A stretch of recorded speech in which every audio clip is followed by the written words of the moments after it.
Hey guys, Nuan here with Movieslinger Reviews. Now I'm here today with a very special review of Aquaman. So joining me today is my very special guest. He's a cosplayer and one of the geekiest people I know, Mr. Oshitha. Thank you for joining me. And today we are joining you guys from Geek HQ. It's a cafe and an awesome place for you guys to hang out in. Please check it out. So Oshitha, let's talk about this movie.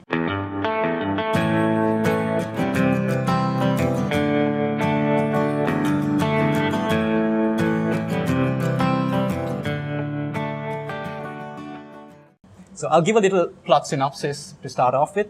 So this is the story of Arthur Curry. His father is a lighthouse keeper and his mother is Queen Atlanta. So as a kid, we see that he starts to develop these powers and he can talk to other marine life forms. But unfortunately, he is kind of rejected from Atlantis because he's half human. Yes. And now, years later, his half-brother, King Orm, is now about to declare war on the surface world. It's up to Arthur to team up with Mera and go on this epic adventure and find a way to put a stop to his half-brother's plans. Yes. So first of all, now this movie is called Aquaman, so let's talk about the character. So what did you think about how they portrayed this character, his personal story? Okay, so Aquaman, the character was created in 1941. So the character himself is as old as Batman and Wonder Woman. So, Batman is, very famous. Like when we talk about DC, it's all about, Batman, Superman and Wonder Woman. But Aquaman, I believe a lot of people consider him as a cheesy character right from the beginning because, you have seen Aquaman riding seahorses and all. And then later, Geoff Johns, they introduced DC New 52 storyline and it ended with the introduction of Rebirth. And I believe that Geoff Johns is a person who made Aquaman look awesome in comics. He made it look cool. He looked cool, yeah. So 2011, in 2011. And he's also one of the writers in One of the movie. writers, yeah. So he wrote the story along with James Wan. And I would say when it comes to comics, the 2011 storyline would be my favorite. Okay. And then based on the storyline, they released the Throne of Atlantis animation movie. Okay. I think you might have seen it probably. I think I missed that one. Okay, so I would say this film is a very accurate depiction, adaptation of the comic storyline, the Trench and Throne of Atlantis. So you feel like it's very faithful to the It's source very material. faithful. The costumes, the story, and how they handled everything. Okay. Especially the Trench, because James Wan is a horror master. So yeah. Okay, cool. Now, I had a little bit of a problem concerning the character of Arthur. Now, the problem I had was that, I thought there was good potential there. They had really good potential there. And in the beginning of the movie, he says that, okay, he's not a king. He's not a leader. And he says he doesn't even want to be king. Now, that's fine. Yeah. But I expected somewhere along the way, at the end of this journey, for him to grow into that person, grow into a leader. And I feel like I didn't really see him change that much. So that was the part that I was a little disappointed with because I felt like there was no character development for him. I felt like they set up Atlantis really well. They set up all the different factions, the tribes, and the politics of it. But I felt like that didn't really play into his character development. Okay. Because we never really saw him talking to his people or bonding with them, gaining their trust. And instead, what we saw was he goes on this adventure almost like an Indiana Jones type thing. Yes. He goes around solving puzzles and solving clues. Getting his and hands on the trident, finding this magical artifact. And he uses that to become king. But I feel like there was no connection to the people. So that was the part where I was a little disappointed. Okay. So I feel like, what did you think about that? I think that was I missing something? In my opinion, that was the whole point. I think Atlanteans are not like the surface dwellers. They used to be surface dwellers, and as you saw in the film, spoilers. So then they got the ability to breathe underwater. So I believe that he is more of a Aquaman is still trying to find himself. Okay. And Atlanteans are like more of a traditional tribe. Okay. And they believe that, obtaining the trident itself, like from King Atlantis himself, they believe that it grants them the power to rule over Atlantis. So they just believe in it so much that it makes sense for them. It makes sense for them. So that's why, what happened during the battle, Okay, right? cool. So I didn't find... It was enough for you. It was enough for me. There was enough material there. You were satisfied with how the story ended up. Yes. I'll explain later as soon as we start talking about the villains. Okay, cool. Because for us, I think we were watching it and we felt like it was a bit like the scene from Monty Python. I don't know whether this thing from the Holy Grail where it's like, how are you king? And they're like, this lady in the lake gave us this magic sword and now I'm king. So it kind of I felt like there was a little No, bit more I needed. I would say, of obviously, like, as soon as you watch comic book films, comic book films, like, people would, come across plot holes in comic book films. Yeah, I yeah. noticed plot holes in the film as well. But then again, in general, comic book films themselves are plot holes. It's comic book films, yeah. That's true. I mean, as long as you have fun, I think that's Exactly, cool. yeah. What did you think about Jason Momoa's performance? What did you think about I would say Jason Momoa was, he was Jason Momoa for 2.5 He was hours. likable. Yeah, he was likable. And I believe that he, envisioned the character pretty well. As in, like, he looked the part. he Definitely looked the part. I mean, Yeah. even in comics now, Aquaman looks like Jason Momoa a bit. Yeah, I think they change it maybe. So Art inspires other types of art. true, very true. I believe that he played the role quite well. And one of my favorite moments in the movie, I think this is the best scene in the movie, is where he's talking to King Orm just before the fight. And it's this very tender, very emotional moment between these two brothers. And I was like, wow, this is the heart of the movie. I want more of that. But unfortunately, I feel like it was only that scene. We didn't get anything more after that. There was another scene where there's a training sequence I thought was really cool, which had a lot of potential, where Valko is there and he's training Arthur. But the problem was, in that scene, you expect a very emotional performance, but it's not Jason Momoa in that scene. It's this other kid, Yeah. who wasn't as good as Jason. Yeah. So I felt like that scene had potential if Jason Momoa was in it. And I feel like he could have delivered a more dramatic performance. But it kind of lacked in that area. So there were a few things like that. And what did you think about King Orm? Patrick Wilson. Patrick Wilson, I loved him. I think Patrick Wilson's performance is one of my favorite. I think it's the best character in the movie. Obvious, yeah. Yeah. I believe Patrick Wilson played the character so well. He's a great character. There was depth to him. There was depth to him, it's a great definitely. depth to him, and also he's from the Conjuring universe as well. And I believe that he was Night Owl, so he's he was Night Owl as well. Yeah. And it was kind of weird to see him, like the villain. the villain, because he played like a major character in the Conjuring universe, and then he ended up being a villain. He's one of James Wan's favorites. I would say, he nailed the role. His emotions and everything, like, so perfectly balanced. Yes, there was more to him than the other characters. Yeah. And I really liked his performance. And I love it when they focus on the family drama. So you have this end of the world type scenario going on, but when you focus on the family drama, it's really emotional and it works. Yes. So I wanted more of that. Okay. I felt like we needed more of that, more time between Arthur and Orm, because I felt like their relationship was the best thing in the movie. But I believe they would definitely exploit in the future. They can exploit. They can definitely exploit. Because we don't know what's going to happen in the sequel. But in the animation film, I think, if I recall, it's Om who kills Queen Atlanta. So spoilers for the next movie, maybe. Maybe, I don't know. It's we don't know yet. Yeah, we don't know. It's in the animation film. And pretty much everyone knows. Queen Atlanta gets killed. So even I thought, like, she was killed. She was really good. I thought Nicole Kidman was really good. What about the other characters? What about? Be careful with the spoilers. This is a spoiler-free discussion, right? Yeah, this is a spoiler-free one. So let's not spoil everything in the story. What about the other characters? Amber Heard. I would say Amber Heard performance pretty good. It's all right. But I prefer Queen Atlanta. She was much more intriguing. Intriguing. And I feel like if they made a movie about her, and I was talking with my friends, if they made a movie about her, we would watch that movie because she was really cool. I love Nicole Kidman's performance, and also Amber Heard did a pretty amazing job. She was all right. Yeah. Yeah. So she was not. I mean, I think the cast they were trying. I mean, these are all good actors, and I felt like they were trying their best. I feel like what was holding them back was sometimes the writing, because I felt like sometimes the writing was a little weak, the dialogue was a little cheesy. So I feel like they could have done more if that had been better.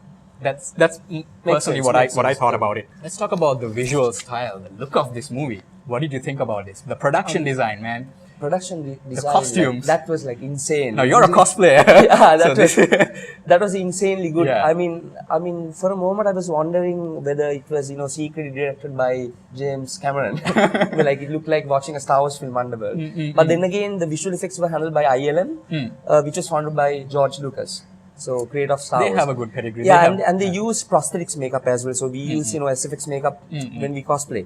So, prosthetics makeup, the practical effects, those were like handled by Fractured Effects, one of the finest in the industry. So, they use both practical effects in the Fisherman thing. So, like that was like 50% practical effects and 50% visual effects. It looked amazing. Looked like really amazing. Looked beautiful. And 2/3 of the movie takes place underwater.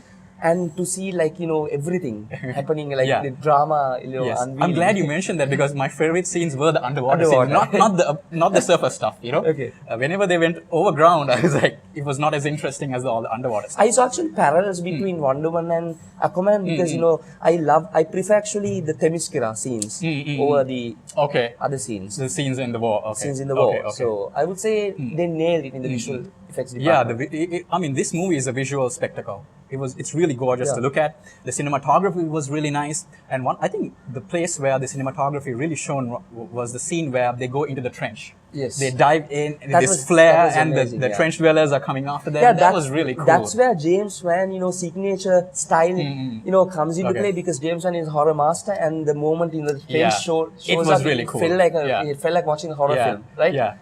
And I'm sure it looked just like a scene from the comic books. Comic it books, looks like a true. shot right out of the comic book. And yeah, it looked really cool. Yeah, that is it. I mean, I watched this film several times. So, as a comic book reader, as a cosplayer, and also as a moviegoer. So, I mean, I enjoyed the film a lot. There were issues, Okay. but then again, I know that this is a comic book film, so Not to take it too seriously. yes, exactly. Let's It's all talk- about having fun. It's all about having fun. We had a lot of fun. Let's talk about the action. What was your favorite action scene? Okay. Action overall was really good. I love the third act because I believe that Wonder Woman is my favorite DC character, Okay. but I felt like the third act was a bit Yeah, could have been better. Yeah, it And was a bit better. disappointing. But yeah. overall I like the film, but they nailed the third act Okay. really well. Okay. So Aquaman ended up being my favorite film in the DCU. Oh, okay, or the okay. worlds Wow, of that's DC. cool. That's cool. I love the action. Okay, for me, I thought Once again, the action that took place underwater. Yeah, for me, I thought some of the other action scenes were much better. Like, for example, Queen Atlanna's scene, the opening scene was really cool. There was And Mira's- lot of Mira's a scene. lot of physicality and a lot of weight to that scene. It looked really cool and it was shot really well. And I also like the scene where they fight Black Manta The on chase- the rooftops, the the chase rooftop scene. chase scene. That Yes. was really good. The final one looked really cool, but I felt like I didn't know some of the characters. I didn't know some of the players involved in that war. Because they have this other faction, I don't know what they're called, the crab-looking people, yeah. right? And we're supposed to care about them. They show they are getting destroyed, but I didn't really care about them. Because But I think they Yeah. wanted to highlight the fact that there were there are Okay. other kingdoms. Yeah. So I mean, those as they mentioned already, Okay, okay. those people were like a tribe, Okay. So they just didn't want to Okay. emphasize okay, their importance. okay, Yeah. okay, cool. But it looked really amazing. Amazing, with yeah. all these different sharks and all amazing these visuals, yeah. marine creatures flying around and swimming around. Actually, it looked really amazing. Another thing I wanted to talk about. What did you think about the comedy? The jokes and the attempts at humor, did it work for you? I would say comedy. That's like hit or miss. I would Okay. say. Hit or Yeah, miss. I was also very And- mixed on this. Yeah, hit or Yeah. miss. But then again, Yeah. I believe that when it comes to comic book films, you have to make sure they will be able to captivate the entire audience. So True. I believe that they want to make it look like more family friendly. More family friendly. Yes. So yeah, it's for everyone. unlike Justice League. Yeah. Or Batman Or some of the versus earlier Superman. films, BVS and Man BVS. of Steel, which was very dark. Dark, yeah. And a lot of people didn't like that. For me, what I It was felt, like polarizing, like 50%. Yeah. Some people like it and True, some people true, didn't like true. it, and the fight goes on. For me, when I watched this movie, I felt like the jokes sometimes, most of the time, didn't work for me because I was laughing more at the movie than at the jokes. Okay. And there were a few very cheesy moments. Like, for example, they're in Sicily, they're in this town, and they're hanging around. This is Arthur and Mera. They're hanging around. There's a fountain, and there's a music playing in the background, and it's almost like a romantic comedy. And I'm Yeah. like, I half expected them to start dancing or something. No, And it felt a little out of place. No, to be honest, that was one of my favorite parts because Okay. I think it focused on I would say, I can't call it the human aspects. I would Okay. say like their emotion, Okay. as in like how Mira cares about the Okay. surface dwellers. Okay. And she was like, She's learning to care she's about them. learning to care Okay, about them. okay, And she okay. was like, you can't judge a Okay. clan of people without actually meeting getting them. to see them in the flesh. That's true. That's true. So I love that part. I Okay. mean, you actually got to see Okay. that Mira cares about Okay, people. true. She did. That's true. Yeah, in that way, she's similar to Wonder Woman. Okay, she's a bit Practicing- naive, but Yeah, she's because starting to naive, learn. yeah, she's a that's warrior, true. but at the same time, she loves other people. That's true. And another one of the cheesiest scenes was when Aquaman's first introduction. He shows up inside the submarine, and then you get this musical cue like da da da da, and then he turns around, he smiles at the camera. it felt a little. It felt I like the think, kind of scene. Yeah, it felt like the kind of scene you expect from like a Shah Rukh Khan. I believe in that's a a Bollywood treat movie. for the ladies. I'm sure they love that. Yeah. But it felt a little too cheesy. I think the music they played in the background, the same track they used in Justice League, I believe. Oh, really? Yeah, Okay. so Okay. I think it's his theme. it's his theme. And Yeah. one of the things I really love about the DC movies is that they have their individual characters have their own themes. So that was really True. cool. Okay, let's try to wrap this up. Is there anything else you want to talk about? Anything else you wanted to mention before we get to the We're going to conclusion talk about the of this? villains actually. So, Okay. as you guys already know, Yeah. they featured Black Manta and Ocean Master. So, Black Manta, I believe that they crafted his backstory so well. Okay. So that like whoever watches the sequel doesn't have to, Okay. do their research on Okay. Black Manta. And they made sure that, his story didn't overshadow Okay. Om's. So, I believe both of them were like really great villains. Black Manta was pretty good. Om was great. Okay. Yeah, I love them. For me personally, Om was really good. I thought he was the best thing in one of the best I characters like in the Black movie. Manta's story Black as Manta well. I thought was okay. Okay. I wouldn't say it was anything special. I didn't really care about him that much, But there's enough they time- could work on him in the next in the sequel, yeah. right? So let's try to wrap this up now. Visually, I would say this is one of the best movies we've seen this year. It looked really amazing, and I think we both agree on that. There's no denying how good this movie looks. But I think when it comes to the story and the characters, I was a little disappointed, Okay. right? So You believe that it could have been better? I feel like it could have been much better. Okay. I feel like we should have seen a little bit more of Arthur and Oram, their relationship. Their tension. We needed more confrontation between these two characters. And also maybe Arthur hanging out in Atlantis a little bit more. In Atlantis a little bit more. Okay. So getting to know his people. Because we saw him on the surface, and the people on the surface, they love him. Right? We see his fans. Yes. We see him saving people. Saving So there's a people. connection there. But I didn't see that connection with his own people or underwater. Yeah, that's why Om and King Nereus clearly mentioned that Aquaman, Jason Momoa's character, Yeah. Arthur has never paid a visit to Atlantis. Like He doesn't know the people. I believe in the Justice League, the cube was in a separate section, not in and Atlantis. he didn't actually itself. go into Atlantis. Yeah. So I think he's still discovering himself, even though like he became king in the end of the film. I hope there's more to his character in the next I believe sequel so as or well, whatever. yeah. I would really like to see that. I So believe that James Wan should they will be work on handling it. the sequel. Okay, sequel cool, as well. cool. So normally, now let's wrap this up. So normally at the end of the reviews, I would give like a recommendation. What the best way is to watch this movie. So I would say whether you watch it at home or you buy the Blu-ray, or whether you should go right now and watch it in the movie theater. So what would you say? You have to watch it in the movie theater. In the movie theater, Find okay. the biggest screen. And Because it looks so great. yeah. And even though you said yourself, it's Yeah. like visually amazing. Visually amazing, And but- it's always good to go to the cinema and and I think you should also go with a crowd. You should go with a bunch of friends. true. Because now I don't always think this is a good movie, but I had fun. I was not bored. This is a 2.5-hour movie, and I was never bored. I was having fun. Had a big smile on my face, and even when I was laughing at the movie, I was still having fun. So, guys, please go watch this movie. Yes. And go with a bunch of friends, and I think you'll have a good time. Oshitha, I would like to thank you for coming here. Thank you very much for joining having me me. on this review. So let the audience know how they can find you on social media. You're on Twitter. Yeah, I'm on Twitter and Instagram. My tag is Oshzod. Okay, And cool. you can find my reviews and my cosplay Okay, stuff. okay, Yeah. cool. And a big thank you to Geek HQ for letting us Yes. record in this location in their cafe. So I'll put a link in the description. You can go find them. And so let us know what you guys thought of Aquaman, whether you liked it, whether you didn't like it. Leave your thoughts in the comments, and don't forget to like and subscribe. Movieslinger out.